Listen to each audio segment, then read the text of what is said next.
everyone and welcome to my science class. So today's topic is all about properties of matter. So what is matter? When we say matter, it's anything that occupies space and has mass and volume. So later, we'll define each term, what is mass and what is volume. So for today's objectives is for us to explain the physical and chemical properties of matter and to solve for the volume of geometric figure.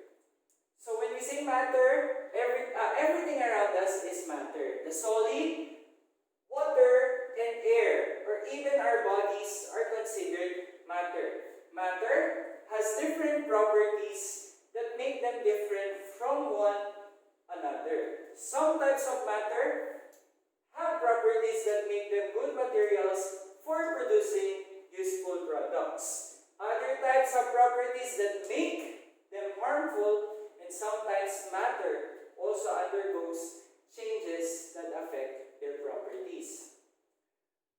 Now, let's talk about the properties of matter. Matter has two major properties. Number one is physical properties and the other is the chemical property. Today we'll talk about the physical properties of matter. So when we say physical properties, these are properties that can be observed and measured without changing a substance into another substance or without producing another substance. So physical property has two types. We have intensive and extensive properties. When we say intensive properties, these are bulk properties, which means, take note of this, do not depend on the amount of matter that is present. So here are examples of intensive properties. So we have the boiling point. When we say boiling point, it's the temperature at which a liquid boils or turns into vapor or gaseous liquid. We'll have the density. When we say density, it is the amount of mass per volume. We have the states of matter, which are solid, liquid, gas, plasma, Bose-Einstein condensate, and fermionic condensate. So those are example of states of matter. We have the color. This pertains to aspect of an object that may be described in terms of their hue, lightness, or saturation. We have melting point. It's the temperature at which a solid material melts, the odor or the smell, the temperature. This measures the warmth or coldness of a body or object. We have the refractive index, which measures the bending of the ray of light when passing from one medium to another medium or a material. Luster, that describes the shininess of an object, or it's a special property of matter that reflects from light. Hardness, ductility, it's the property of matter that can be drawn into wires, and malleability is a special property of matter that can be hammered into sheets. So these are examples of intensive properties. So another is the extensive property. So this depends on the amount of matter that is present. So this is the exact opposite of intensive property.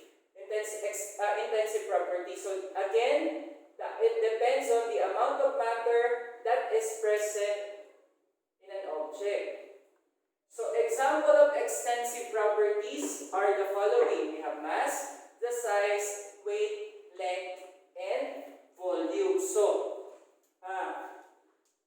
measurement is essential in science.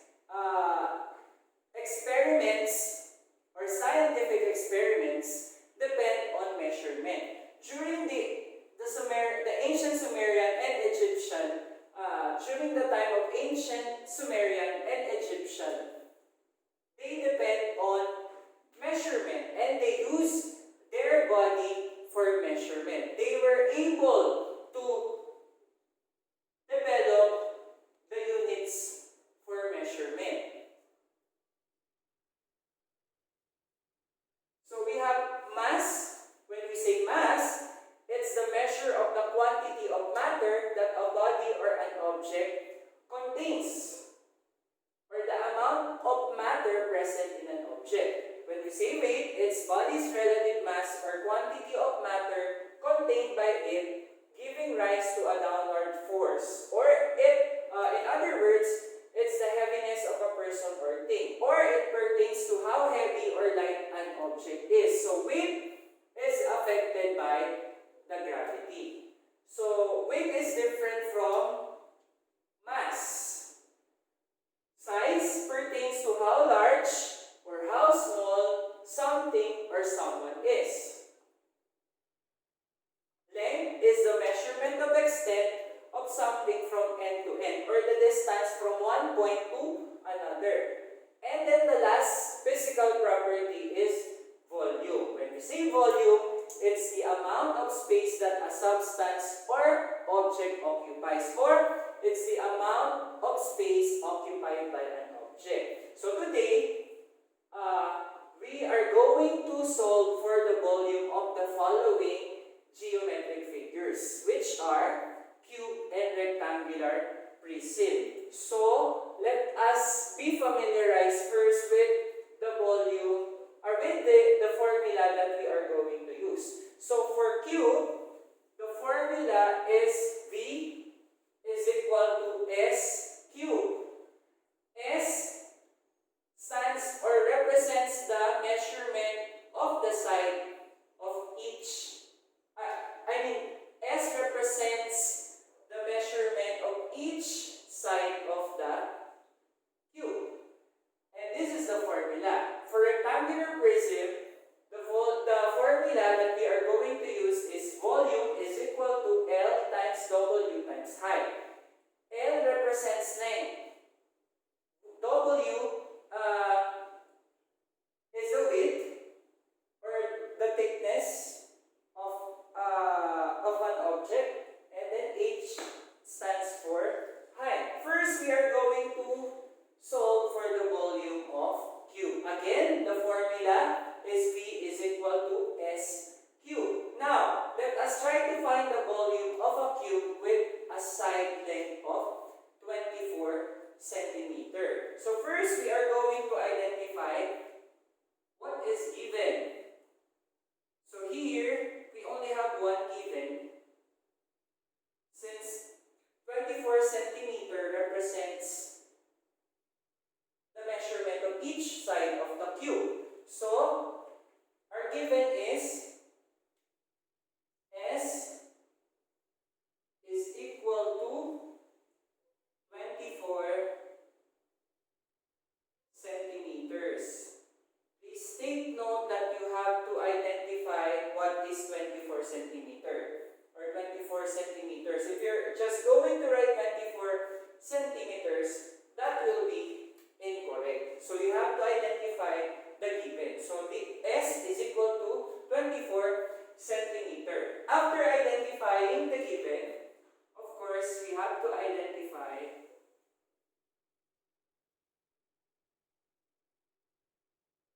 which is required.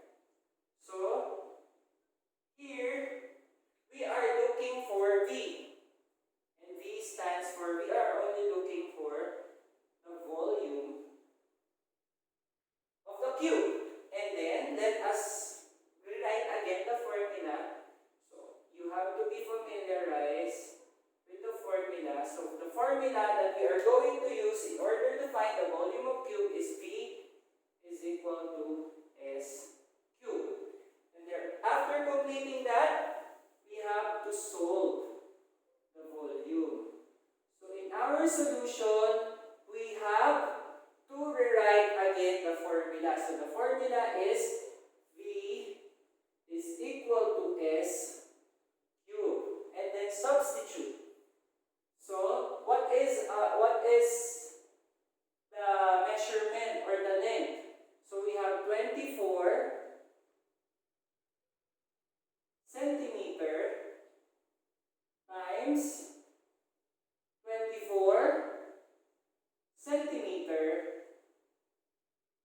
times 24 centimeters. So, let us solve first the first two terms. 24 times 24. So, please do not use calculator. You have to compute it manually. So, 4 times 4 is 16. 4 times 2 is 8 plus 1 is equal to 9. 2 times 4 is 8 and 2 times 2 is 4.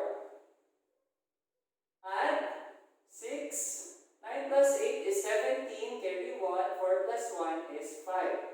So this will be 24 times 24 will be 576. But don't forget to write the unit, which is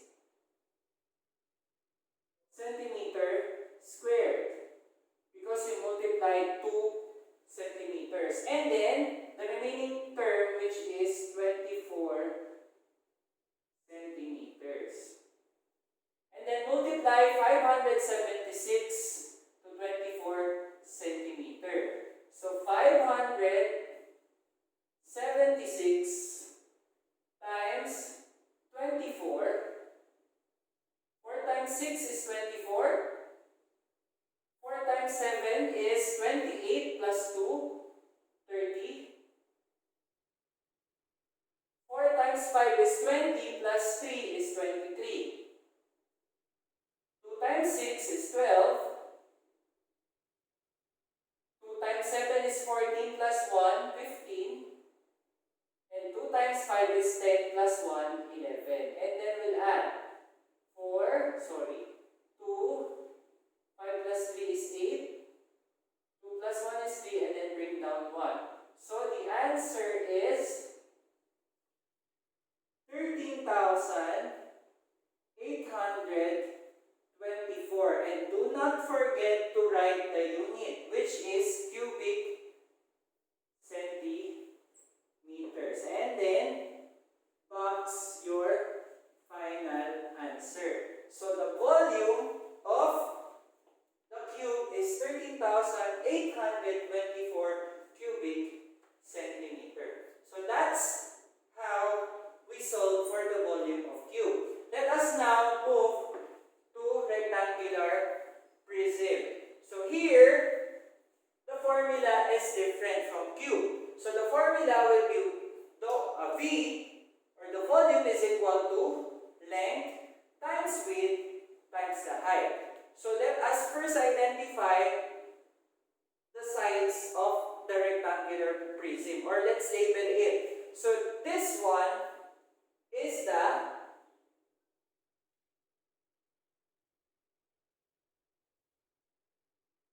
length of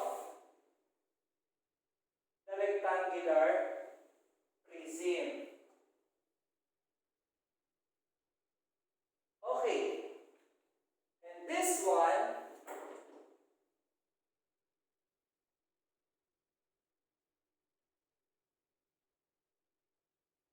is the height of the rectangular prism. And the last is the width. So this is the width of the rectangular prism. So let us now solve for this problem. Find the volume of the box, which is in the form of rectangular prism with the length of 27 centimeters, a height of 16 centimeters, and a width of 11 centimeters. So again, let us follow this format. So first, we have to write all the given.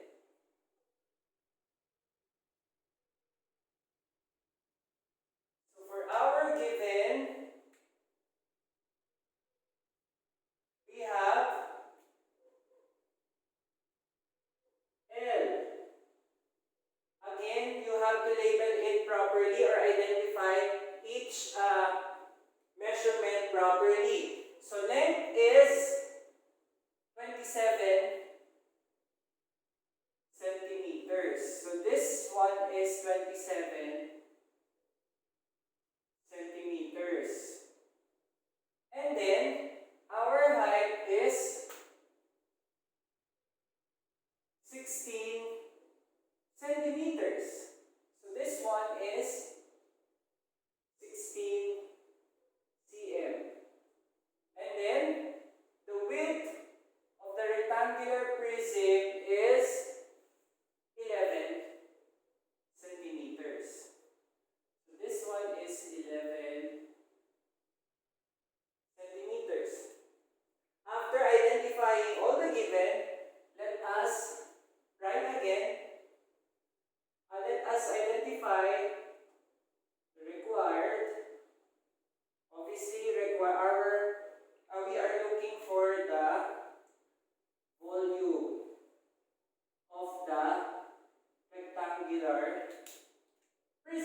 formula must be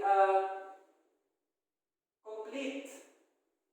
So volume is equal to length times the width times the height. And let us now solve.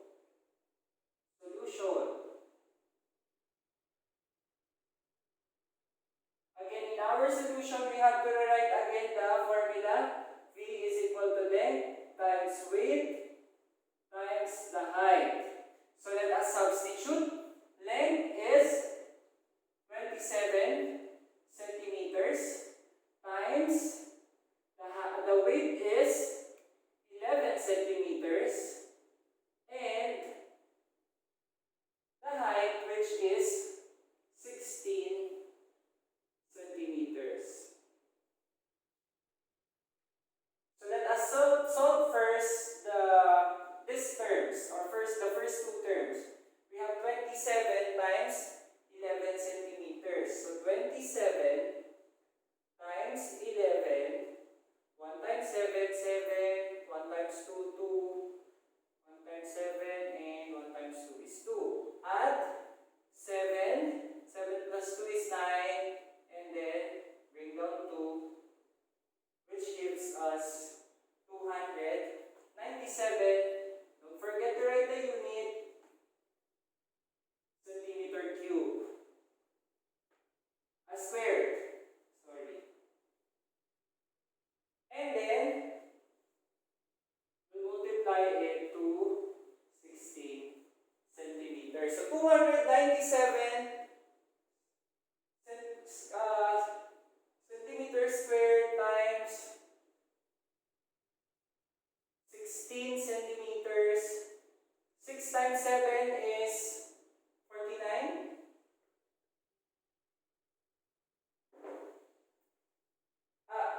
42, sorry. And then 6 times 9 is 6 times 9 is 54 plus 4 is 58. 6 times 2 is 12 plus 5, 17.